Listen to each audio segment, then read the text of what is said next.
de tu familia, dónde te congregás, bueno, el ministerio, los ministerios que llevas adelante y bueno, también ¿a qué te dedicas? ¿Qué estás haciendo además de la obra del Señor? Y después ya te dejamos libertad, si querés compartir algo de FEMA podés y después, bueno, estamos viendo lo que Dios te dio para compartir. Así que bienvenido.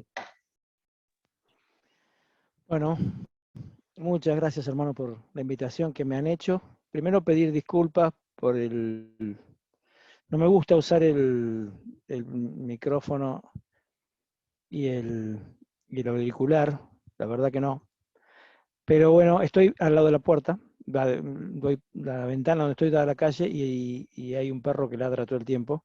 Entonces esta es una manera de mitigarlo un poco, porque con el micrófono podemos concentrar un poquito más el sonido, así que pido disculpas por eso, pero no me gusta, la verdad que no me gusta hacerlo así. En cuanto a lo que comentaba Andrés, yo pertenezco a la iglesia en Zárate, en calle San Martín 19, es la iglesia madre, digamos, una iglesia que tiene 117 años, cumple este año. Es fundada en 1904 por nuestro hermano don Federico Jorge Joto. Allí nací, y bueno, y si el Señor no determina otra cosa, me voy a morir ahí, o el Señor me vendrá a buscar.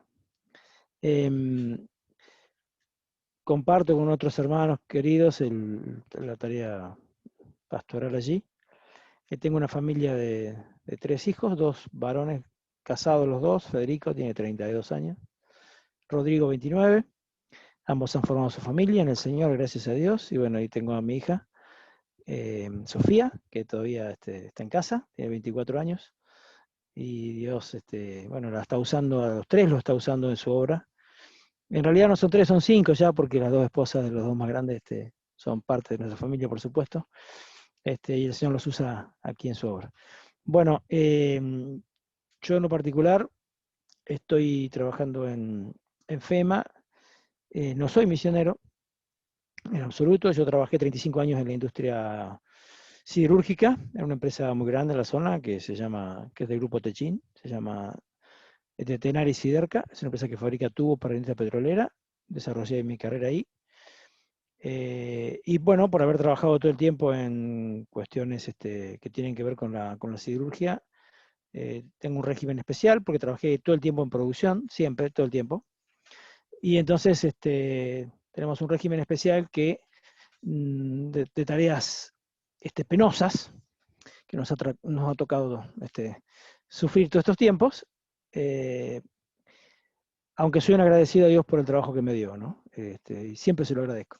Entonces me pude retirar un poco antes, me podría haber retirado a los 50 años de edad, me retiraría a los 55. Seguí enganchado con el grupo Techin. Doy cursos en la universidad que tiene el grupo, doy cursos en una escuela secundaria que el grupo tiene y también hago asesorías técnicas para este grupo.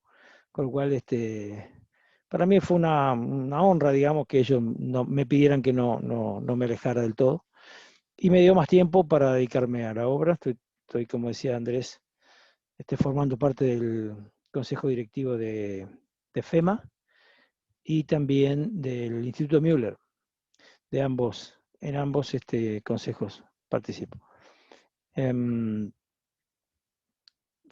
me lleva un poco más de tiempo, nada más, pero estoy en los 2 lugares. Pero tengo claro que, bueno, que la actividad prioritaria de mi vida está aquí en Zárate, aquí, digo, porque estoy en Zárate, en mi iglesia. El Señor me ha puesto allí y, bueno, creo que este es el lugar que tiene, dicho de alguna manera, prioridad en mi vida. Sí, agradezco mucho a Dios por participar en FEMA porque me ha hecho conocer un aspecto de la obra que realmente no conocía. Ya hace 10 años que estoy Aldo, en FEMA. Sí, te dije que no te iba a interrumpir, pero te voy a interrumpir. te rompí, todo lo que quieras. Hay gente que ni siquiera sabe que es FEMA, ni siquiera sabe Bueno, que es muy nueva en la llamada, así que eso lo vas a tener que explicar. Y lo otro, cuando nombraste a tus hijos, el otro día que yo los conocí, contanos un poco de esas horas felices que tienen alrededor de Zárate, que nos gustó mucho escuchar el otro día. bueno. Yo no nombré a mi señora. Menos mal que no está por acá.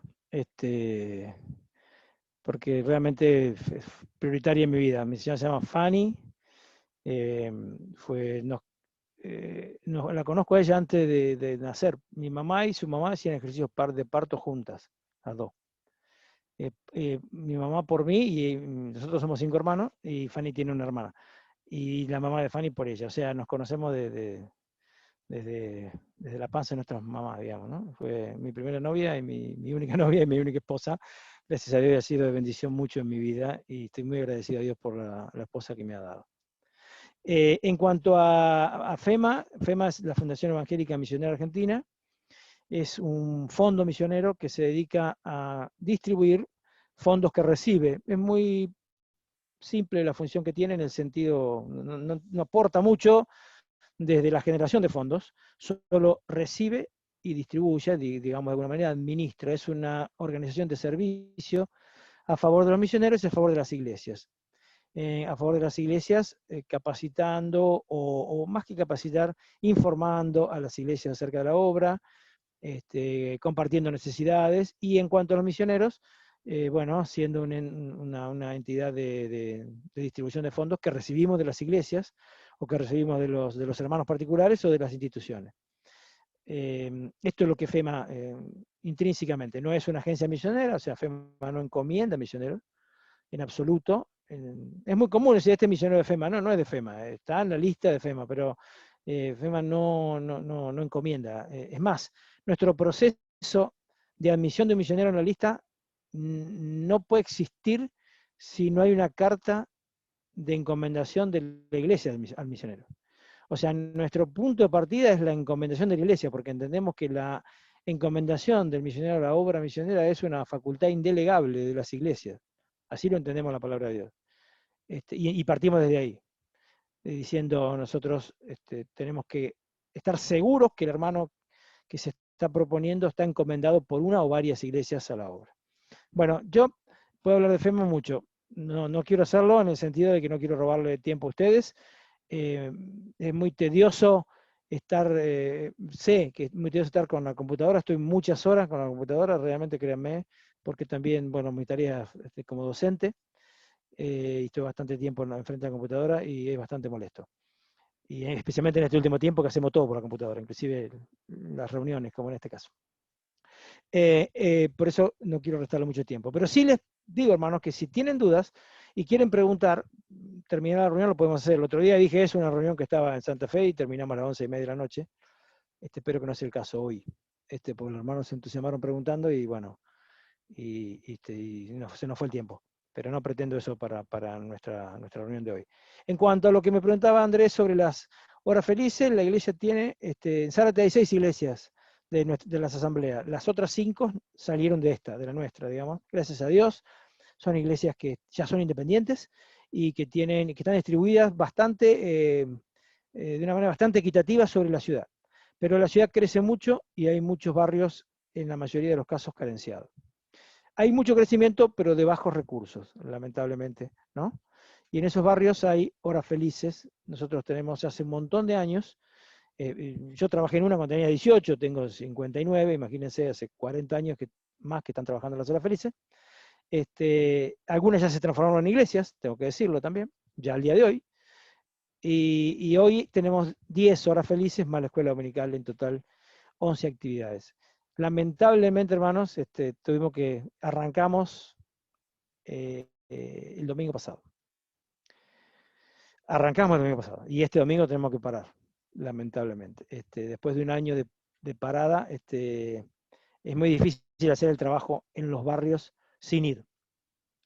La verdad, es muy difícil, porque los chicos no tienen recursos, no hay forma de llegar con un Zoom, no tienen internet, no tienen teléfono, bueno, es dificilísimo poder hacer esto, que sí lo podemos hacer en la escuela dominical, pero no en las horas felices. Pero ha sido un trabajo que ha involucrado alrededor de 70 jóvenes, digo esto porque son más o menos 7 integrantes por hora feliz, son 10 horas felices, son más o menos 70, el 95% son jóvenes, hay un par de personas mayores, pero el resto, jóvenes me refiero a personas hasta 30 años, no son chiquitos, hay personas, digamos, de adolescente para arriba, los adolescentes empiezan su entrenamiento allí, Y la iglesia tiene ya en sus filas hace muchos años hermanos que se han congregado, que han conocido al Señor en las horas felices y que hoy están sirviendo al Señor en la iglesia, que han formado su familia, que se han casado con hermanas o con hermanos de la iglesia.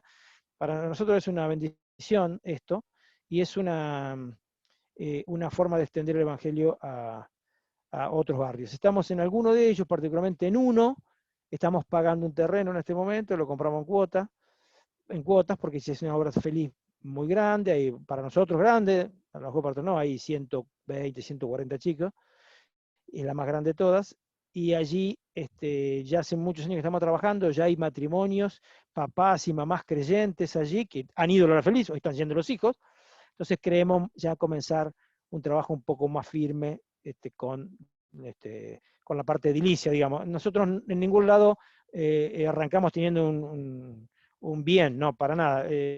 Las horas felices se hacen en lugares abiertos, plazas, esquinas, sociedades de fomento, cosas que nos prestan, por supuesto. Luego, cuando vemos que hay avance, que hay consolidación, recién ahí pensamos en alguna propiedad, si es que se puede, si no alquilamos algo. En algunos lugares estuvimos alquilando durante mucho tiempo, hasta que luego, bueno, se hicieron las iglesias y se terminó consolidando la obra en ese lugar.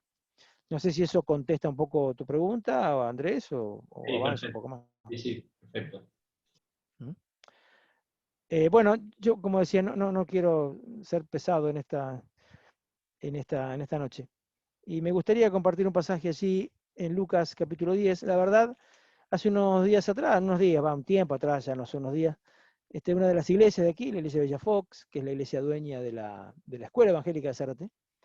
Es una amada iglesia que siempre invitan a hablar. Me dieron este pasaje para que lo analice. Era su primera reunión presencial.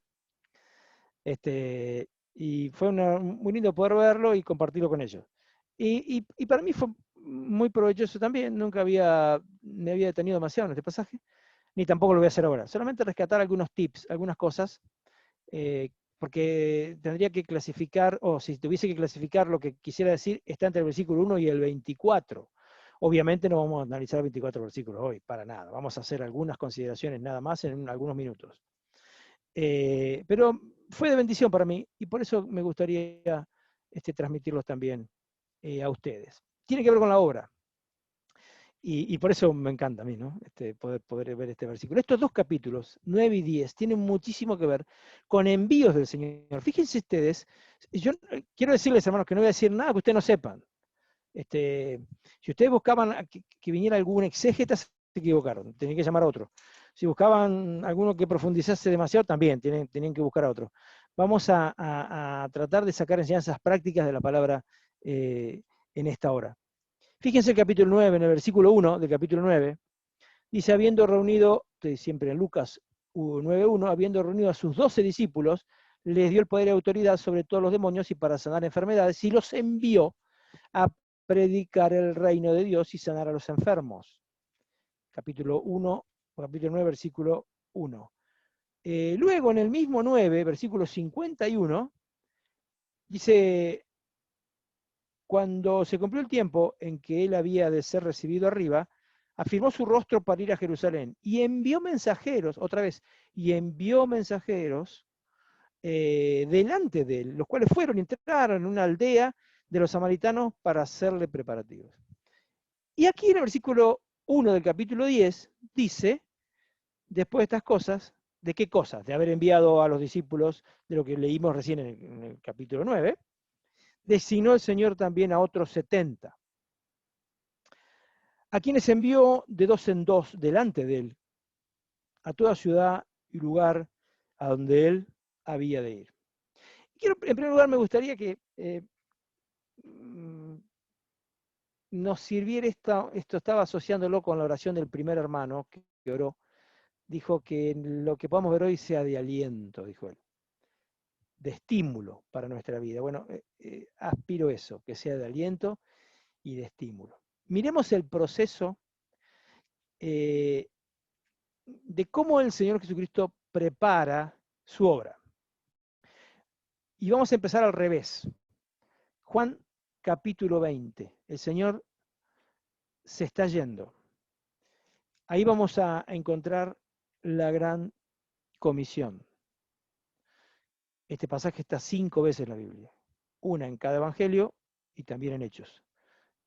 Cada uno le da un condicionante particular y cada uno le da una visión particular que estudiando los 5 es realmente precioso el mandato que el Señor dejó a los suyos, es decir, a nosotros.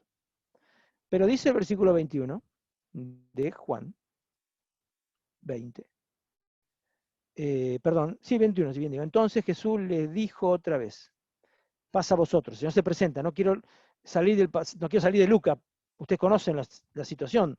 El Señor se presenta a sus discípulos resucitados y les dice, pasa a vosotros. Y acá hay una expresión que generalmente pasamos de largo cuando estudiamos este pasaje, y dice, como me envió el Padre, así también yo os envío. Y a mí, créanme, este pasaje me pone la piel de gallina, me estremece, porque el Señor dice, como el Padre me envió a mí, dicho de otra manera, de la misma forma, en igual situación, dicho de alguna manera, como el Padre me envió a mí, así yo os envío a vosotros.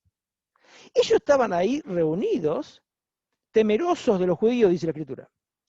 Estaban con las puertas cerradas, por miedo. Cerrada significa ahí, no entornada, cerrada de veras, atrabada significa, que no tiene acceso, la palabra ahí cuando habla de la puerta cerrada. El Señor entra igual, se presenta delante de ellos, y el Señor sabe quiénes están ahí. Estaban asustados, a lo mejor como yo, sabiendo de sus limitaciones. Ellos venían bárbaros, porque Él hacía los milagros y nadie los tocaba, y vieron algunos años de ministerio, el ministerio del Señor, de una manera extraordinaria, observando a la mismísima segunda persona de la Trinidad manifestándose en carne. Y ahora se acabó eso. Y se quedaron solos. Y faltaba la expresión, y ahora ¿quién podrá defendernos? ¿No? Es decir, estaban preocupadísimos, y el Señor se presenta y pasa a vosotros. Y les tira una bomba, le dice, como el Padre me envió a mí, yo lo envío a ustedes. Y yo me pongo en ese lugar y digo, ¿cómo? Señor, ¿me estás pasando la posta a mí? ¿Ahora tengo que correr yo en lugar tuyo? ¿Tengo que hacer yo la obra? Pero ¿no te das cuenta que estoy muerto de miedo? ¿No te das cuenta que soy tartamudo, decía Moisés? ¿No te das cuenta que yo no puedo?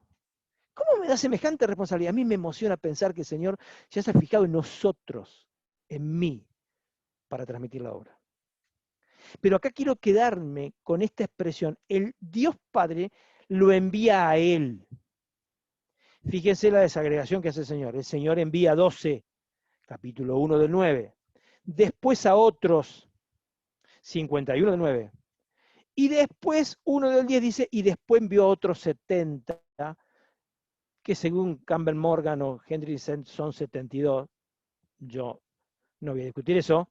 No 70, porque 72 es múltiplo de 12, y entonces eran 12 discípulos, bueno, y lo que quieran, no me voy a detener eso. Pero sí digo que pensemos en este concepto. El Señor empieza a expandir la obra, y en esa expansión estamos nosotros.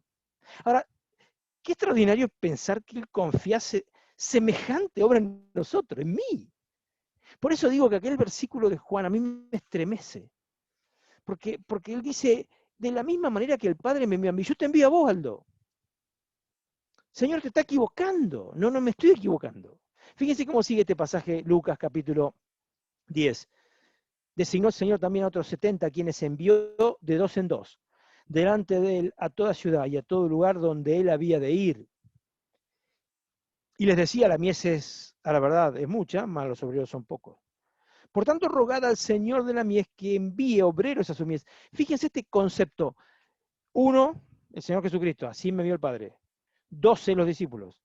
Otros más, que dicen, algunos dicen que son los mismos discípulos, versículo 51.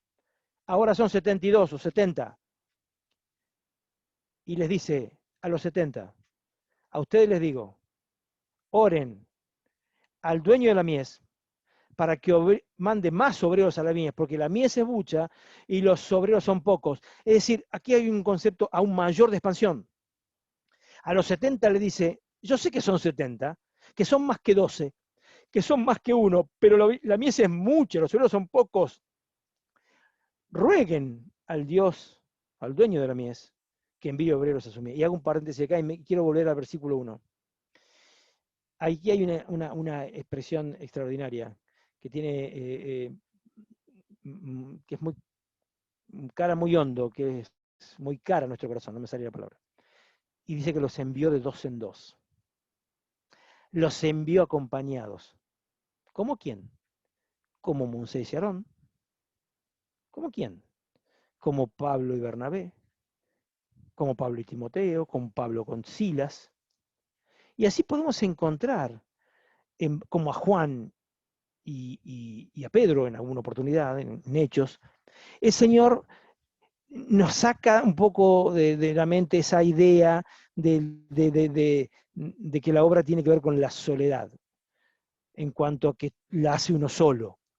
Él envía 70 y los envía 2 en 2, y alguien puede decir, pero Señor, me estás diciendo que los obreros son pocos, que la mies es mucha y juntás de a 2. ¿Por qué no mandás de a 1? Entonces, en vez de ir a 35 lugares o a 36, vamos a ir a 70 o a 72, porque vamos a ir de a 1. Y el Señor dice, no, no, vayan de a 2, porque uno puede apoyar al otro, porque uno puede alentar al otro, porque uno puede soportar al otro. Así como él armó un matrimonio, que es una sociedad preciosa que el Señor ha hecho, para que uno pueda sustentar al otro, apoyar al otro, empujarlo, apoyarlo, y que el otro me apoye a mí por sobre todas las cosas, ¿no? El Señor da el ejemplo de una yunta, ¿no? De bueyes que tienen que tirar parejo. Bueno, Él siempre pone este ejemplo de ir de a 2, y esto tiene que ver con la obra, el hecho de estar participando de una manera muy humilde, muy simple, en la obra misionera me hace ver muchas veces que los misioneros están solos, que no están acompañados, y no hablo de que no tengan una esposa o que no tengan un hijo, no tienen una iglesia, a lo mejor. Y el origen puede ser varios, puede ser porque misioneros se le ocurrió salir solo, no, la obra no se hace, no la hace el llanero solitario. Él los mandó de 2 en 2, los mandó acompañados para poder estar soportándose uno a otro. Y así es la obra misionera también. Créame, hermanos, cuando no hay una iglesia a través de un misionero que lo esté apoyando, hay muchos problemas. No significa que el misionero no avance, no estoy diciendo eso. Sí estoy diciendo que hay muchas dificultades, el Señor lo sabe. Por eso los envía de 2 en 2, para que puedan ayudarse uno al otro. Y esto tengámoslo presente nosotros también en nuestro andar, ¿no? Este hecho de que el Señor nos está dejando un concepto acá, más allá de 2 o 3, nos está dejando el concepto de un acompañamiento, ¿no? De que la obra se hace apoyando uno a otro, ¿no? Y si son 2, 3, 5, lo que fuese, ¿no? La obra no es una cuestión de solitarios, es una cuestión de hombres y mujeres, ya sea en oración, en un acompañamiento, en pastoreo, lo que fuese. No estoy hablando, hoy en día ni siquiera hace falta estar físicamente al lado del otro, uno puede acompañar de diferente manera. En aquel tiempo no. No, bueno, creo que esto nos deja una enseñanza para nosotros en cuanto a nuestra labor para la obra de Dios. Después les dice, la mies a la verdad es mucha, mas los obreros son pocos. Y aquí quiero destacar dos cosas. El Señor lo está haciendo una confesión, ellos no sabían nada. Pero el Señor en su soberanía les comparte su soberanía. Le dice, yo les aseguro, no les dice le aseguro, pero Él lo afirma.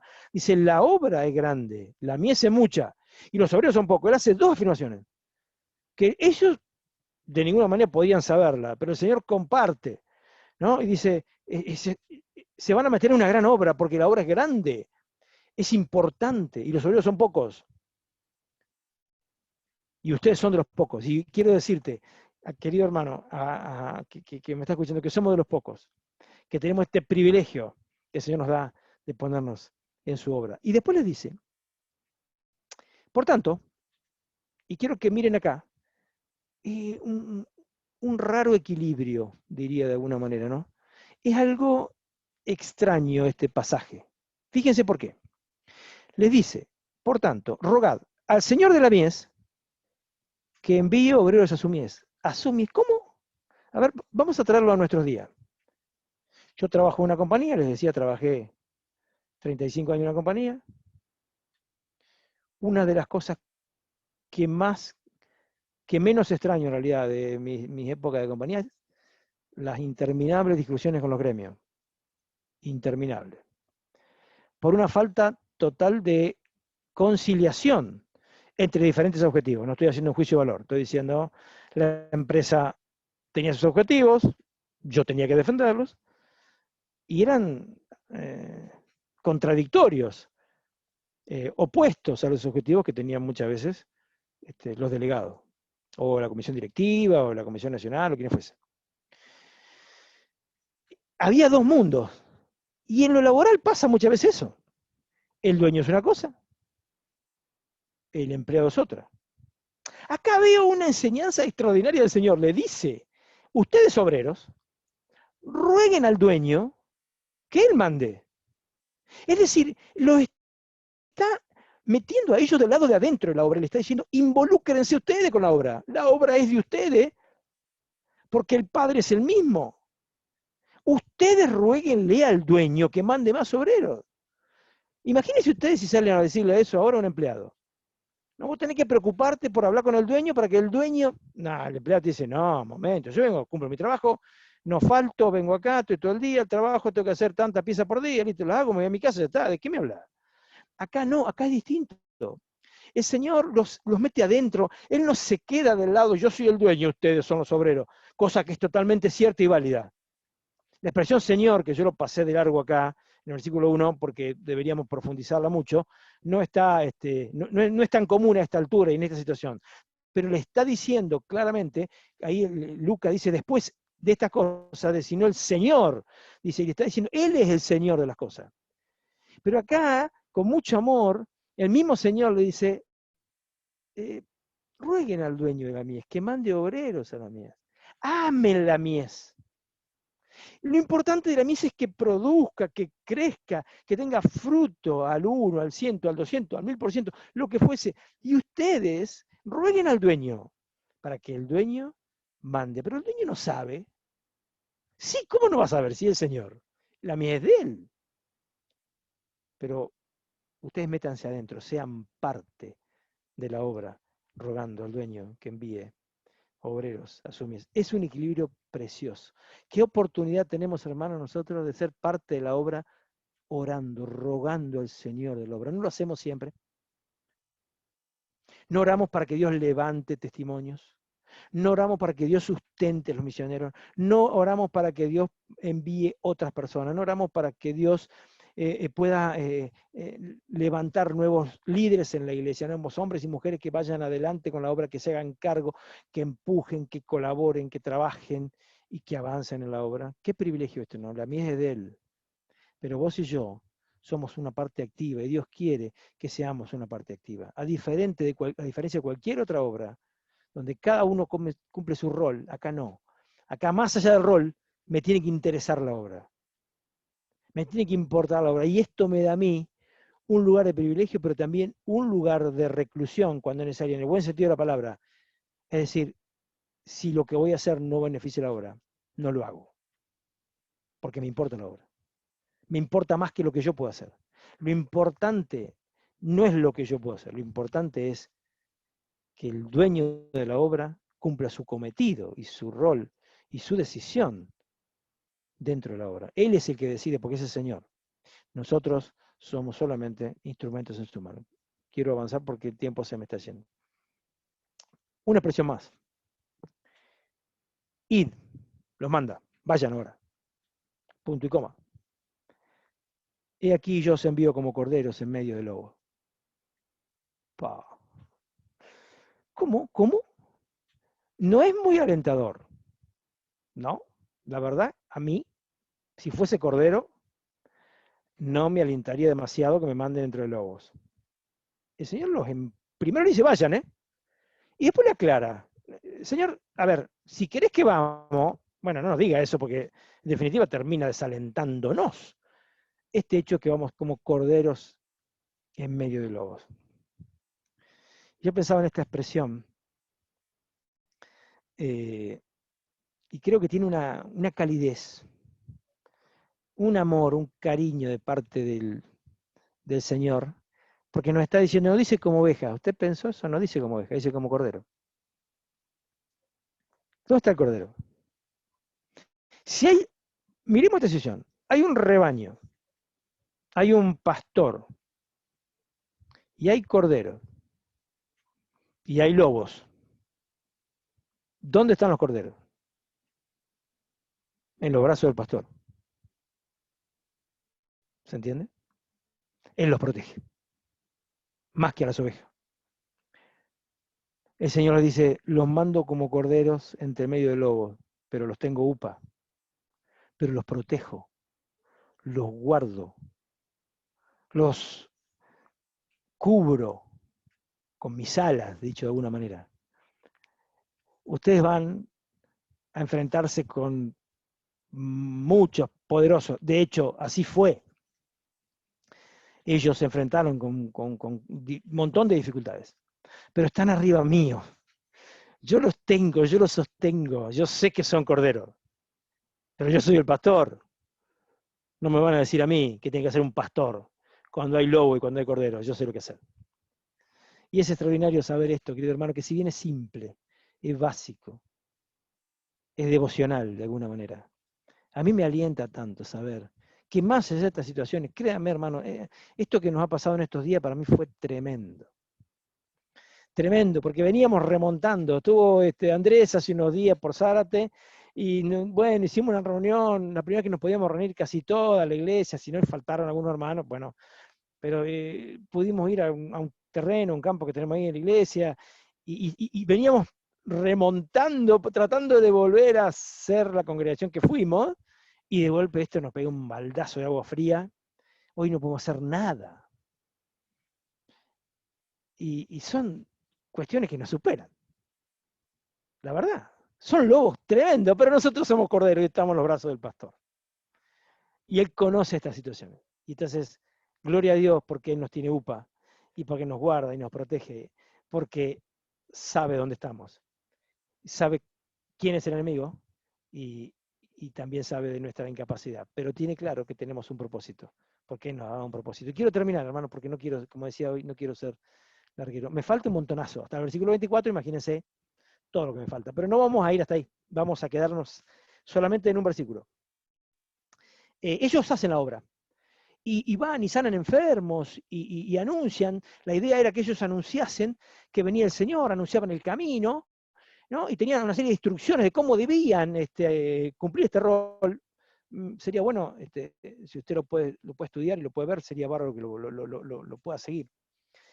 Pero dice el versículo 17, ellos vuelven con la labor cumplida. ¿No? Y fíjense qué extraordinario el pasaje aquí, lo conocen seguramente muchos de ustedes más que yo.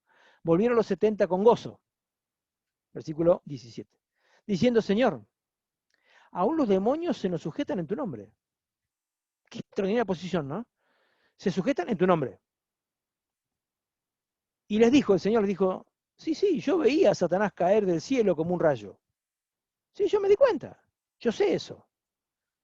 Y aquí os doy potestad de hollar serpientes y escorpiones, sobre toda fuerza del enemigo, y nada os dañará. Y aquí, si nos detenemos a este pasaje, este versículo, es probable que el escritor esté haciendo mención a Satanás, ¿no? Porque habla de serpientes, escorpiones, veneno, tiene mucho que ver a lo mejor con la serpiente antigua, podemos buscar la vuelta que sea, ¿no? Otros dicen, no, tiene que ver con la serpiente de veras, por eso lo protegió a Pablo en su viaje. Bueno, no importa mucho esto, pero acá lo importante es de una manera o de la otra, no es que no importe, sino que no nos podemos detener. El Señor le está diciendo, he aquí yo os doy potestad de hollar, de pisar, de tener autoridad sobre serpientes y escorpiones y sobre toda fuerza del enemigo. Parecería que está hablando del enemigo del diablo, ¿no? Por supuesto, sobre toda fuerza del enemigo.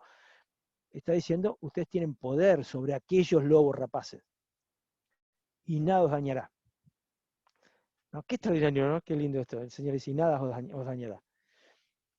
No sean problema. Si tienen que partir mañana va a ser porque yo termino que partan, no porque el enemigo lo hizo. Nada os dañará. Están en mis manos. Por eso dije lo de los corderos. Les prometo que nada os dañará. Pero no termina el versículo ahí. Y termino con esto, hermano. Si el versículo termina ahí, lo que no termina es la expresión del Señor. Dice, pero no os regocijéis de que los espíritus os sujetan, sino regocijaos de que vuestros nombres están escritos en los cielos. No, muchas veces nosotros miramos la obra de Dios por las grandes manifestaciones, porque Dios nos sorprende todos los días con su gran poder. Porque vemos cómo, permítanme la expresión, se alinean los planetas para que la obra siga adelante. Vemos cómo Dios levanta hombres y mujeres de Dios que llevan la obra adelante. Vemos cómo las personas reciben a Cristo. Vemos cómo el enemigo, por más poderoso que sea en estos días, más poderoso que nunca, no puede con el mismísimo Señor Jesucristo, no puede con el mismísimo Dios. Y Dios le dice, y nos dice, pero no se alegren por eso. Alégrense porque sus nombres están escritos en los cielos. Nos está haciendo pensar, yo hago millones de milagros, pero no hay ninguno más grande que tu salvación, Aldo. No hay nada más importante que lo que he hecho en tu vida. No hay nada más importante de que el destino de ustedes sea el cielo y sea eterno allí en mi mismísima presencia. El Señor sabía que para que yo estuviese escrito en el cielo, Él tenía que morir en la cruz. Él sin morir en la cruz triunfó sobre Satanás. Satanás no pudo doblegarle la tentación. Echaba a los espíritus inmundos. Lo dominaba a cada rato. Pero para salvarme a mí, tuvo que morir en la cruz. No hay milagro más grande que este. Que nosotros, cada vez que veamos cómo Dios obra, pensemos, lo más grande que ha hecho Dios es que yo pueda ir al cielo. Y que mi nombre esté escrito, y eso le costó al Señor Jesucristo, hasta la última gota de su sangre. Y esto nos aliente a agradecer a nuestro Dios todos los días. A veces nos olvidamos, ¿no? Por lo que Él ha hecho por nosotros. Porque nos ha considerado, no solo como siervos, para podernos considerar como siervos tuvo que ganarnos como hijos. Y eso lo logró allí dando su vida en nuestro lugar. Que Dios nos ayude y nos haga tener siempre presente este hecho, simple, sencillo, pero que tanto nos alienta a seguir en nuestra vida cristiana, viviéndola como el Señor quiere que la podamos vivir, más allá de nuestras debilidades y de nuestras limitaciones, que por cierto son muchas. Que el Señor nos bendiga mucho, hermanos, y que lo siga utilizando para su obra como lo está haciendo hasta ahora. Y gracias otra vez por la oportunidad que me han brindado, me han honrado con esta invitación. Muchas gracias, Aldo. Señor le bendiga.